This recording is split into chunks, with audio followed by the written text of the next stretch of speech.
Et salut, prêt pour une nouvelle session de lore?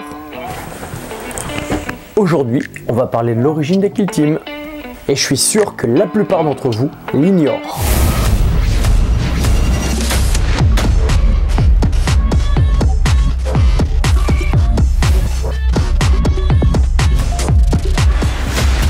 Salut les hobbyistes, je suis John de Games of War Studio et aujourd'hui dans Parlons Lore, on va parler de l'origine des Kill Team, de Kill Team tout court.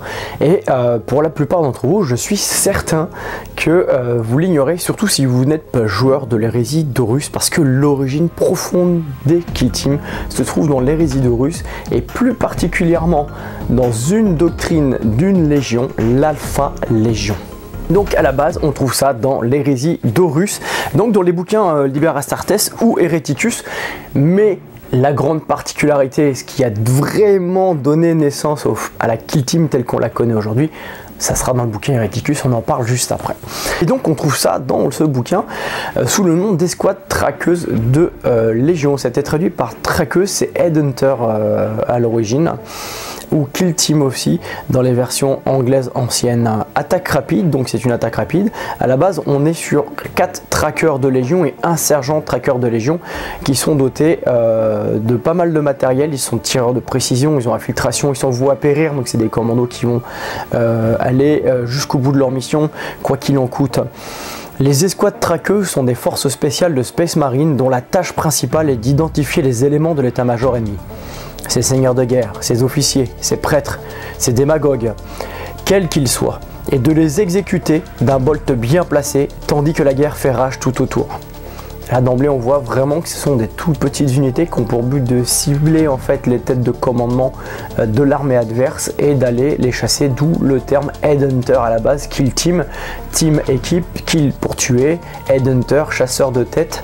Donc voilà, on voit vraiment déjà le départ, c'est d'aller se débarrasser de la pièce importante dans l'ennemi adverse, pas vu, pas pris, en plein milieu du combat.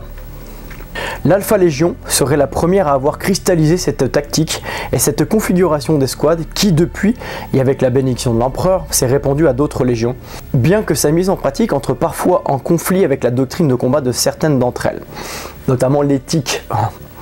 Les membres d'une escouade traqueuse sont choisis principalement en vertu de leur qualité de meilleurs tireurs de leur légion, car une force de traqueur devra souvent intervenir selon une fenêtre d'action réduite pour éliminer des cibles à courte portée et n'aura que rarement le luxe de procéder à un tir à distance à l'image d'un sniper d'une escouade de reconnaissance. Pour les aider dans leur chasse, les escouades traqueuses sont souvent dotées de munitions spéciales configurées pour leurs victimes désignées. Alors là, il y a un truc qui est vachement important. On voit d'emblée en fait que c'est pas Exodus. Vous savez, Exodus c'est le personnage spécial ou les personnages spéciaux, l'énigme de l'Alpha Légion. Est-ce que Exodus c'est un élément ou c'est plusieurs éléments qui portent ce nom, qui sont répandus à travers la galaxie pour délivrer un feu libérateur au nom de l'Alpha Légion? Et là donc en fait avec ces escouades on est sur des petites escouades qui doivent aller presque au corps à corps, quoi, presque à bout portant, à courte portée, pour éliminer dans des locaux, dans les endroits où ils se cachent. Ils vont vraiment déterrer l'adversaire dans des endroits où c'est très difficile d'accès, où un tireur, un sniper n'aura pas la possibilité finalement en fait d'agir. Et sous couvert de la guerre, c'est-à-dire qu'ils profitent en fait que ça pète de partout, qu'il y a des diversions, etc. aussi, pour aller s'infiltrer et aller chercher le seigneur de guerre, l'officier en question. Voilà, et donc là en fait, dans l'époque de l'hérésie d'Horus, les légions, au départ on parle vraiment à l'époque de la Grande Croisade, puis après ça s'est développé durant l'hérésie d'Horus, les escouades traqueuses de Légion sont les origines à proprement parler des Kill Team. À présent on va aborder plus en profondeur la Kill Team vraiment pour ce qu'elle est au sein de l'Alpha Légion et ce qui va donner naissance finalement au Kill Team qu'on a aujourd'hui dans Warhammer 40 000. Donc je vais changer de bouquin et on va passer au Liber Hereticus et on va passer à la partie Alpha Légion. Pas compliqué, dernière légion. Et on va aller voir justement ces fameuses sections de chasseurs de tête. Donc là on est sur des sections de chasseurs de tête. Pareil, le même format, c'est 4 chasseurs et un primate chasseur de tête. D'ailleurs il y avait eu un kit à l'époque en résine sorti chez Forge World pour pouvoir faire ces Headhunter Kill Team. Ça s'appelait vraiment Headhunter Kill Team. Je sais pas d'ailleurs si c'est toujours dispo ou pas, étant donné que Forge World périclite. Bref, c'est la fin de Forge World et la plupart des grosses pièces Forge World qui faisaient des grosses ventes basculeront en plastique dans peu de temps.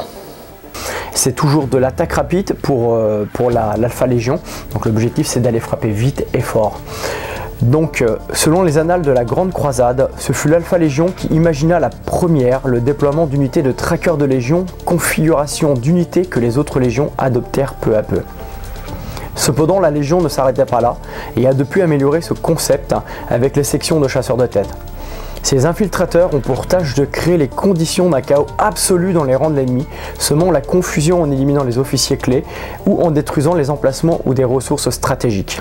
Ce faisant, les chasseurs de tête font advenir un point de bascule dans la bataille, voire dans une campagne tout entière qui décide bien souvent du sort des planètes entières. Les sections de chasseurs de tête se composent des meilleurs infiltrateurs et assassins de l'Alpha Légion, placés sous les ordres directs d'un officier de haut rang. Ils ont accès aux meilleurs équipements dont dispose la Légion, y compris des munitions spéciales conçues pour pénétrer les armures des légions Astartes.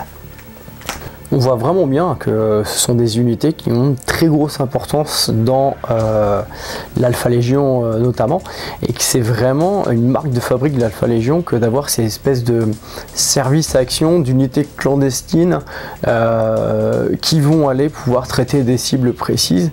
Alors d'action commando classique, c'est l'ordre de l'officier ou autre, le radio, etc. et tout, mais aussi avec une dominante vachement plus psychologique, vraiment l'idée de semer le chaos, de désorganiser en fait les capacités de réponse de l'adversaire en allant s'infiltrer jusqu'à l'intérieur des places fortes et des endroits où franchement on pense pas que l'officier va tomber, et là bam, on porte un coup psychologique en le faisant sauter, head enter, en coupant la tête, et puis après en repartant, et on a mis un chaos, une merde pas possible dans l'organisation de l'armée adverse. Et là il y a c'est un vrai outil en fait de force psychologique, enfin d'opération psychologique, de guerre psychologique de l'Alpha Légion. J'aimerais en profiter pour tracer un parallèle entre deux autres légions qui ont la même méthode, enfin disons des éléments communs sur un plan stratégique et tactique. C'est tout simplement la Raven Guard d'un côté et de l'autre côté les Night Lords. Le seul truc c'est que ces trois unités, en fait ces trois légions font usage d'unités qui font de la guerre psychologique, c'est-à-dire que l'objectif est de déstabiliser psychologiquement les forces en portant des coups précis sur, là en l'occurrence en coupant des têtes, en chassant les têtes et autres. Par contre elles n'ont pas du tout le même usage de la guerre psychologique, puisque la Raven Guard, son truc c'est de ne jamais être vu, de frapper vite, de repartir un petit peu comme des ombres, comme des spectres. Il n'y a pas d'aspect derrière où on va laisser une carte de visite quelque part. De l'autre côté, complètement à l'opposé, on a les Night Lords qui eux font la même chose, ils arrivent de nulle part, ils frappent, mais par contre eux ils veulent être vus, ils veulent vraiment qu'on sache que c'est eux, et en plus ils vont utiliser la guerre psychologique, mais comme élément de terreur, en reprenant tout simplement des mecs qu'ils ont tués, en mettant des peaux, des masques, des restes de corps sur eux, etc. et tout. Il y a vraiment ce côté terreur, guerre psychologique poussée à l'extrême dans le côté horrible de ce que ça peut avoir. Et entre deux, on a vraiment l'Alpha Légion. L'Alpha Légion, les écarts de visite ou pas, des fois les écarts de visite qui sont pas les leurs, comme ça on fait croire que c'est d'autres unités qui ont fait les conneries. Et en fait ils ont une forme de guerre comme la Raven Guard, une forme de guerre propre entre guillemets. On n'est pas du tout dans le côté horrible, sale, terrifiant des Night Lords. Et voilà, donc ces trois unités ils ont exactement le même fonctionnement, mais pour autant c'est vraiment la méthodologie de l'Alpha Légion qui sera récupérée par la suite pour donner naissance au Kill Team qu'on connaît, et notamment à travers l'Inquisition. Donc à la sortie en fait de la guerre civile, de l'hérésie d'Horus, l'Inquisition va mettre au point ces Kill Team, et c'est pour ça qu'on les retrouve à l'origine dans les toutes premières versions, les bribes de ce que deviendra Kill Team par la suite, même si ça a terriblement évolué aujourd'hui, ça reste un jeu d'escarmouche aujourd'hui dans l'univers de 40K à l'origine. Les toutes premières bribes qu'on avait, notamment sur le Black Library, c'était autour des agents impériaux et d'une Kill Team d'Inquisition. Et donc forcément on a retrouvé ça aussi dans l'évolution des Kill Team de la Death Watch, qui représente aujourd'hui les Kill Team et la procédure, la méthodologie en fait de l'Alpha Légion passée, qui utilise exactement la même méthodologie avec plein de petits spécialistes, les meilleurs au sein d'une unité pour aller traquer. Bon là en l'occurrence pour la Death Watch c'est du Xeno, donc il y a une petite différence, mais on retrouve cet héritage dans l'Inquisition, dans les Kill Team de l'Inquisition, avant d'arriver dans le jeu tel qu'on le connaît. Et c'est pour ça que ces Kill Team d'ailleurs aujourd'hui ce sont des unités d'élite. L'objectif c'est de frapper à un endroit précis et d'avoir un impact psychologique comme le faisait l'Alpha Légion à l'époque. Voilà le hobby, j'espère que cette vidéo vous aura plu. Si c'est le cas, n'hésitez pas à me laisser un pouce vers le haut, à commenter si vous avez des petits éléments à apporter. Si vous voulez soutenir la chaîne, allez faire un tour sur Tipeee ou allez acheter vos figurines chez Figurines Hobby en tapant le code Games of War. On touche 5% de vos commandes. C'est un soutien qui est très utile pour le développement de l'intégralité de nos activités et pour pouvoir vous offrir prochainement du meilleur contenu, encore de meilleure qualité. C'est tout pour aujourd'hui. Si vous n'êtes pas abonné, abonnez-vous. N'hésitez pas encore une fois à commenter et je vous dis à bientôt pour une prochaine vidéo.